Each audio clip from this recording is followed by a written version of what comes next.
Grant Holmes has a new pitch, and it's a game changer.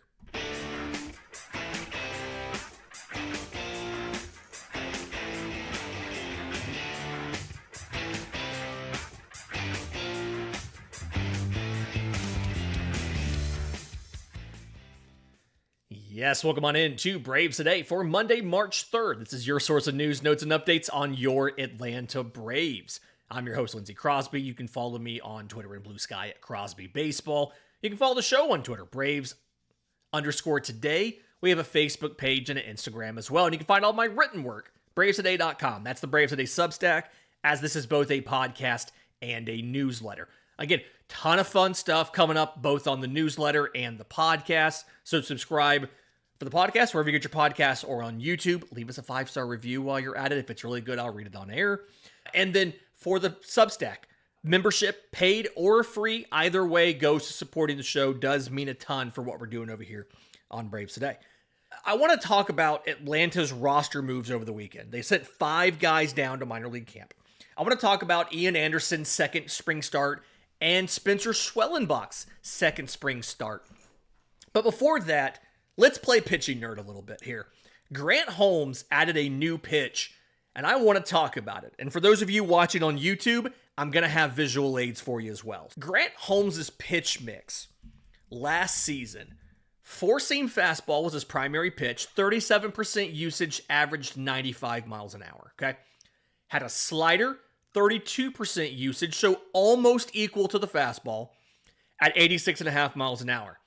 Longtime listeners of the show know I'm a sucker for a good gyro slider at 85 or harder. This qualifies. We're down with this. The curve, 21% usage, like 84 miles an hour. It's a hard curveball too. The cutter, 8% usage at 93 miles an hour. But there is a 5th pitch for Grant Holmes. Out of the 1,024 pitches he threw last season, he threw 12 total changeups, all to lefties, and it's a really unconventional kind of changeup, right? Very hard, 91.3 miles an hour. Typically on a changeup, you're looking for a good 8 to 10 mile an hour difference from the fastball to the changeup. And in Grant Holmes' case, he's not getting that. But it's also not moving like a traditional changeup. Rather than running back to the arm side, this is, in essence, a fastball with just a little more drop, right? The induced vertical break on this changeup is like plus 11 inches, okay? It runs 9 inches to the arm side, but those are both below average marks, okay? And it's important to make that better, okay? Because for Grant Holmes, one of the issues that he has a couple different issues he's working on here. Issue 1 being obviously second and third time through the order, the guys have seen your stuff and they're hitting you better. That's everybody's problem, but it seemed to be pretty pronounced with him. His batting average on the third time through the order was over 300. Like when he faced a guy for the third time in a game, they hit 389 off of him. But also lefties, right? Fastball, slider, curve, cutter. Everything moves towards the first base side of the plate. When you're a righty, you're in the third base batter's box. The batter's box close to the third base. Everything is moving away from you, okay? But when you're a lefty, everything is coming into your bat path. That's why he threw those changeups. Again, not particularly good. They came out to, had he thrown 100 of them, it would have been a negative 1.7 run value, okay? Not a very good changeup, not using it a ton. Grant Holmes developed a kick change over the offseason. And what this is, again, here's where the pitching nerd stuff comes in. What this is a variation of a changeup developed by Pitching Lab Tread Athletics.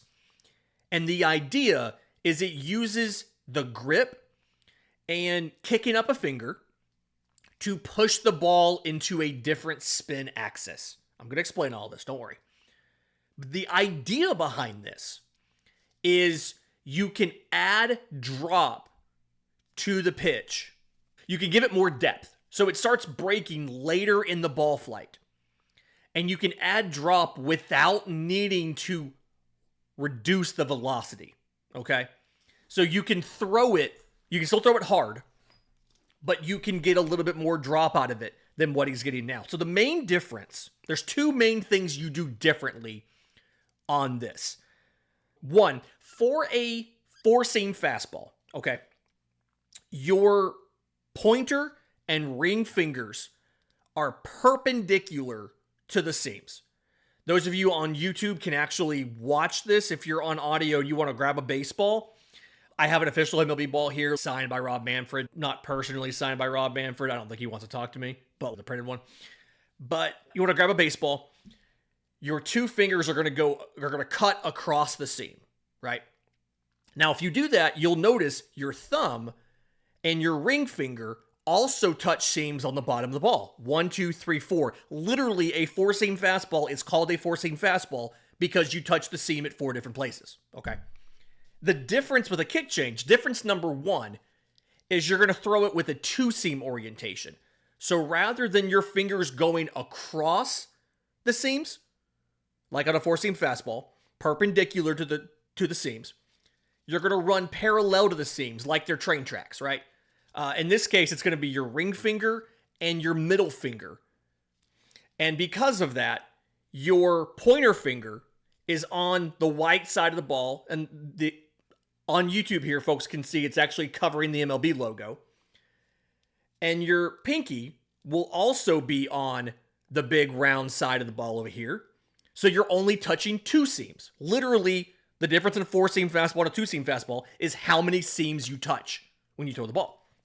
Then for a kick change, you're going to take your middle finger. Sometimes it's the ring finger. Usually it's the middle finger. And you're going to kick it up, meaning you're going to pick it up where your knuckle is not flat on the ball. Okay, so instead of your finger being fully extended and flat on the ball, you're going to kick your knuckle up.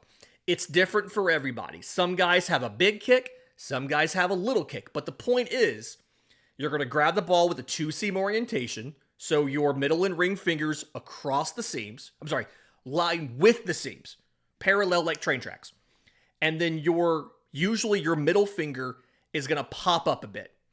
And what that does is as you throw the pitch with the same arm speed as a fastball, the last finger on the ball is the extra pressure of that middle finger that's kicked up. And at the very end of the release, that finger being the only pressure still on the ball, pushes the ball into a different spin axis, right? That's the kick. It gets at the very end as you release it, it pushes it a little bit and makes it rotate a little differently. And what that does is that lets the pitch go deeper into the ball flight before it starts breaking and still keep velocity. Okay, so Grant Holmes threw some of these kick changes over the weekend. Thankfully, it was a StatCast park, right? So we got to see. He got this to 0 vertical break. Now again, his standard changeup last year was plus 11 induced vertical break.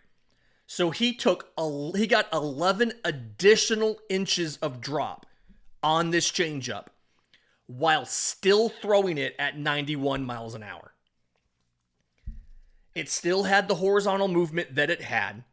So now it's moving away from a lefty and dropping below their bat.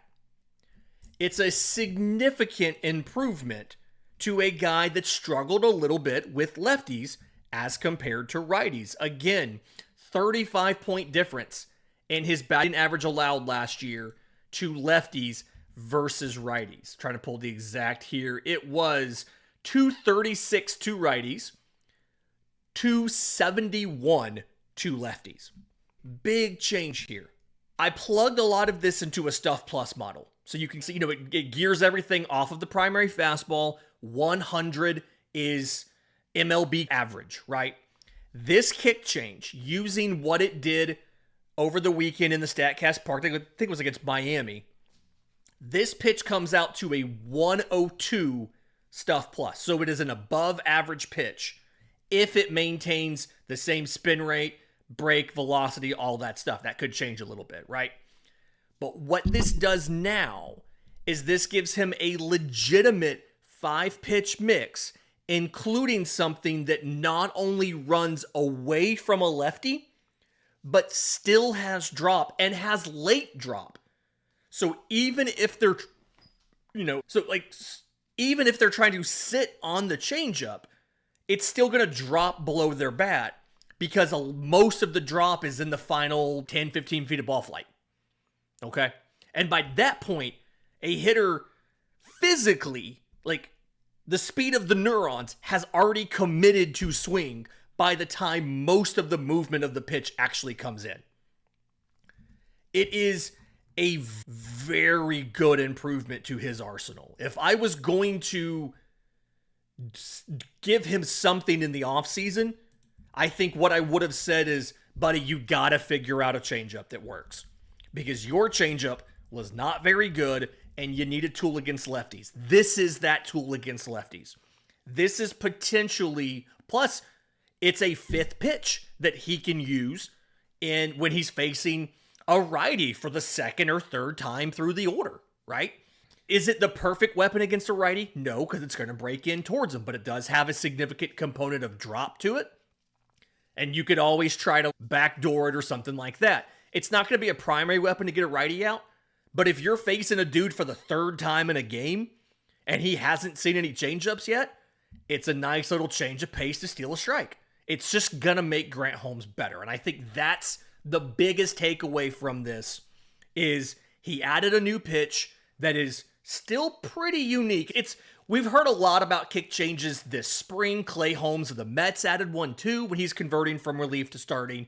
It's almost the it pitch this year, like the splitter was the it pitch of last year, and the sweeper was the it pitch of 2 seasons ago. The kick change is the it pitch of this year, and there's a lot of similarities in a splitter and a kick change as far as the movement profile is concerned. But either way, fantastic development. I love this for Grant Holmes, and the ceiling of what this can do for Grant Holmes now is, quite frankly, absurd. In just a minute, Ian Anderson got back on the mound. Let's talk about what he did differently, as well as how good Spencer Schwellenbach looked. We'll do that next, right here on Braves Today. Welcome back to Braves Today. Lindsay Crosby, busy pitching nerding here about Grant Holmes' new kick change. We're going to talk about the guy he's competing with for a job in the rotation on opening day, Ian Anderson. Anderson got back on the mound after an inauspicious start last week, just getting some of the nerves past him, making his first time facing major league hitters since before his surgery. He faced the Marlins. 3 innings, 1 walk, no hits, 28 total pitches, 16 strikes. So I really like that ratio. More strikes typically than we've seen from him sometimes. Fastball set. He averaged 93. It touched 95, like 94.9. So you feel good about the velocity getting better. He said after that first start, and again, we have that press conference here on the YouTube channel if you want to go check it out. He said that a lot of that was just his velocity gets better in spring, but he had to get past that first time facing hitters, right? That's what he was able to do. In that one, he threw 7 changeups. He averaged like 87, 88 miles an hour on those. So another guy similar to Holmes, where he doesn't have that 7 to 10 mile an hour separation between the 2 pitches. It's less separation. You're counting on there still being some separation and the difference in movement to get guys to miss it. He also threw his curveball. I thought the curveball looked pretty good. He also threw some sliders. I liked the 4-pitch mix. I do think that he was a little more around the zone than we saw in that first start. So that was obviously very nice. A little bit of a kind of a reassuring thing there that he was able to throw strikes more consistently. Very good there. He did not get any strikeouts. So, a little bit of a thing there. Did walk 2, but one significant improvement that shows me he's doing better with the changeup. Because the changeup is very much a feel pitch. You have to... you can't just grab a grip and go. Even with Grant Holmes and the kick change, it's a lot of work to get it to where you want it to be because it's a finesse pitch. It's not a power pitch. I can tell that he was getting the drop on the changeup that he was expecting. Ian Anderson had 6 ground ball outs. 2 of those were double plays. So yes, he may have walked a dude on, but he cleaned up the mess both times, right? He walked 2 guys. He got 2 double plays. So he cleaned it up. 6 ground ball outs, 1 fly out. He did a pretty good job of keeping runs off the board. That version of Ian Anderson is absolutely playable in a major league rotation. Now, is he better than a 5th starter? I don't necessarily think so. But he absolutely is playable and can keep you in games. That's a situation where you're like, yeah, I'm glad that we have him. He was able to help us with this. Do I still think it's perfect? No. Do I still think Grant Holmes is probably a little bit better than him? Right now, probably yes. But you do feel good about what Ian Anderson was, the improvements he was able to make from the first start to the second. Okay? So, rather important to point that out. Honestly, I think he still has room to improve, right? There wasn't a ton of whiffs in that outing. I still think as he continues to get away from the Tommy John and get his feet underneath him and get his velocity back on the fastball, I think you're absolutely going to see better results out of him as far as whiffs and strikeouts are concerned. But you can't argue with no hits, no runs on the board in 3 innings, right? Absolutely not bad there. Spencer Schwellenbach, holy cow, okay? He took the mound on Sunday, working in relief after Ronaldo Lopez and some other guys. We saw the debut. We saw Raisel Iglesias pitch, by the way. Looked good, too. Schwellenbach went 3 innings, 1 hit, no runs, no walks, 3 strikeouts. The first hitter he faced lined the ball back up the middle, right? Eli White playing center field, got it. After that, no other ball left the infield. And if that wasn't enough, Spencer Schwellenbach cleaned up that base hit because he started his own double play on the very next batter. Like, the kid was a shortstop at Oklahoma, at a major college program. He was the starting shortstop. He is very athletic. And one of the more underrated defenders off of the mound in recent seasons was Max Fried. And I absolutely think Spencer Schwellenbach is going to step into that Gold Glove recipient shoes that Max Fried left. Okay? He's been a fantastic defender on the mound. We saw it last year. We saw it again on Sunday. So, again, I could not be higher on Spencer Schwellenbach. There is an outside but legitimate chance that at the end of 2025, Spencer Schwellenbach could be the best pitcher on the Atlanta Braves. I think his control is some of the best in the game. He does not walk a ton of guys. I think his stuff is some of the best in the game. And you probably would have to have a couple guys underperform. I'm thinking Spencer Strider off the rip here. But there is a very real possibility that with some standard improvements by Spencer Schwellenbach on this 6-pitch mix that he has, 4-seam slider, cutter, curveball, splitter, and sinker, that Spencer Schwellenbach could be the best pitcher on the Atlanta Braves at the end of the season. The sky is the limit. And to get this dude at pick number 59 in the second round is just an amazing coup. And you look at Spencer Strider he was in that 2020 draft. I think he was like the last pick the team made, the 4th or 5th round. Same situation. This team the scouting that they've been able to do and finding pitchers outside of the first couple rounds is noteworthy. This is fantastic. In just a minute, 5 guys got sent down to minor league camp over the weekend. Let's break down who it was and who's left and who the team signed. We'll do that next, right here on Braves Today. Final segment of Braves Today. Lindsay Crosby talking about Grant Holmes, Ian Anderson, pitcher Schwellenbach, a lot of pitching. And then now let's talk about some of the guys that were sent out of camp. Because we saw 3 different sets of guys reassigned over the weekend. And it gives a little bit of clarity in some cases to some position battles. So on Friday, catcher Adam Zabrowski was sent to minor league camp. He was an NRI. You always bring a bunch of extra catchers. So now that you've gotten rid of some arms, you had to get rid of one. Zabrowski was the guy. He was never really a competitor for an opening day spot. But I do think that the two-way battle that we all assumed between Chadwick Tromp and Kurt Casale for the backup catcher job really needs to be a 3-way competition with Casale, Tromp, and Sandy Leon. Everybody has something going for them, right? So Tromp is the only one of the 3 on the 40-man roster, which right there in and of itself is an advantage because you don't have to potentially lose a depth piece to keep him like you would have to do for Kurt Casale or Sandy Leon. The other thing here is he has the most experience with these major league starters. Chris Sale gave him a shout out in his Cy Young acceptance speech.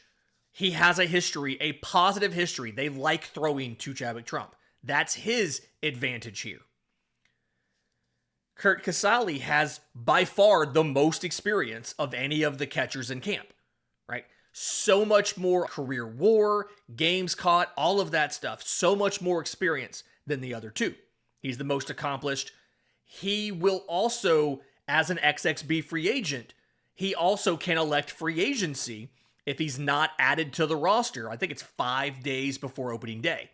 So there's a little bit for him as they could lose him if he doesn't win the job. Sandy Leon has won an entire season in AAA Gwinnett working with the younger guys, the relievers and the starters. And 2, he's just hitting bombs in spring. 2 guys on the Braves as of Sunday night have multiple home runs. Matt Olson has 2 in 13 at-bats. Sandy Leon has 2 in 5 at-bats. So this is still Chadwick Tromp's job to lose. Don't get me wrong. I still think Kurt Casale's your best. If it's not Tromp, I think Casale's your best bet to be the backup catcher on opening day. But don't sleep on Sandy Leon. He's still in this battle. He very much is legitimately in this. This is not just a 2-man battle with Drake Baldwin, as we've already discussed on this show multiple times, slated to start in AAA because Alex Anthopoulos wants him to get as much playtime as possible behind the plate in the minors. On Saturday, we saw 2 relievers get sent down. We saw Chasen Shreve, the lefty, and Jordan Weems, the righty, both get sent down. Haven't heard a lot about Weems in camp. Shreve was the prodigal son coming back. He was drafted by Atlanta originally. And this means that now your third lefty battle is down to Angel Perdomo versus Jake Diekman. And you'll remember we talked last week about the different buckets. It's entirely possible Diekman ends up in one of the other 2 buckets. Even if he doesn't win the third lefty job out of the pen, he's pitched 2 innings so far. I don't know if he pitched on Sunday or not. 2 innings, 1 hit, 2 strikeouts, no runs, no walks, facing like 7 batters. He has had seasons, like he has pitched multiple innings. He has been that guy in his career. And so it's possible if he doesn't win the third lefty spot, maybe he wins that long man spot. Or maybe he wins that veteran reliever spot. He does have 19 career saves, including 4 last year for the New York Mets. He was overall losing record 2-3 with an ERA over 5, but he did have 4 saves for them in 32 innings.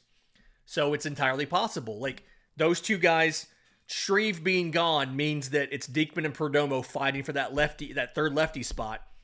But Diekman could win somewhere else. And then on Sunday, we saw another veteran reliever, Chad Kuhl, sent down. We also saw infielder Eddie Alvarez. So not Nacho Alvarez, the prospect, who still hasn't played after he had that wrist discomfort and he was removed from the game over the weekend. Not Nacho Alvarez, but Eddie Alvarez, another former Met. This team's really gone after former Mets. Remember Joey Wendell last year? Former Met. Luis Guillorme? Former Met. Going after former Mets. This works the other way around because both Michael Tonkin and Julio Teheran pitched for the Mets last year. They're also going after former Braves. Whatever. But Eddie Alvarez going down means that we get a little more clarity on the backup infield battle. I still think it's Nick Allen's job to lose. He's played all but one of his games at shortstop. He had to start at second base. Christian Cairo is who came in the game when Nacho Alvarez left and played third base, I believe. Maybe that was Jose Devers. Either way, Cairo's played. Jose Devers has played, the former Marlins prospect, Jose Devers. And then Luke Waddell, out of Georgia Tech, who's in camp, has made no appearances as of time of recording. Unless I missed him come in the game on Sunday, he's not entered a game yet. So I still feel like Allen is the one who is the favorite to take that backup infield job, right? Christian Cairo, Rule 5 pick, so he has to make the team, or you have to offer him back to the Guardians, I believe. You have to offer him back to the Guardians if he doesn't stick. Devers can go in your organization. He can be sent to AAA. And then Waddell, obviously, sent to AAA. I don't think he's on the 40-man roster, so you don't have to even pop an option on that one there if you don't want to. But we're going to keep watching this. One, I'm really curious to see when Nacho Alvarez gets back. He told Mark Bowman of MLB.com over the weekend he thought he could play within the next few days. I'm curious to see when he gets back in the lineup and where he plays, because to date, he has not yet played shortstop. And for everybody saying he was moved off of shortstop last year, that is not what we were told. We were told he was playing third base down the stretch in case G. Urshela got hurt. They needed Nacho Alvarez comfortable at third base to come to the major league level and take over after Austin Riley was ruled out for the year. If he is in fact no longer a shortstop, that is a new development. Not because again, what we were told, and by we, I mean the media and all of that stuff, when we asked about this, we were told that was for third base coverage at the major league level. That's what we were told about when he was moved to third base in Gwinnett late last year. Again, he may no longer be a shortstop in the organization's eyes. But again, if that is the case, from what we've been told, that is a new decision this year versus one that was made last year. So I'm curious to see when he comes back, and I'm curious to see more of this pecking order at shortstop. Allen's gotten most of the starts. Eli White made a start at shortstop. He started on Sunday in center field. And I know they'd said he'd be working primarily in the infield. They didn't say exclusively. So I wonder how much of that was we needed a center fielder on the road trip, and how much of that was we don't know if you're going to stick in the infield and we're done with that experiment. I'm going to think, again, hard to draw conclusions from one game. I'm going to assume that was the team just needing Eli White in center field for a day on a road trip when not a lot of regulars made the trip. But we'll find out in the coming days as he gets more games under his belt, right? And then I'm curious to see if Christian Cairo can make the roster, what he shows to the team, and if the Guardians take him back when he's offered back to them. I assume they would. I don't believe a Rule 5 pick being returned has to go on the 40-man roster. So all it would cost them is one of their domestic spots in their minors. We'll see what happens.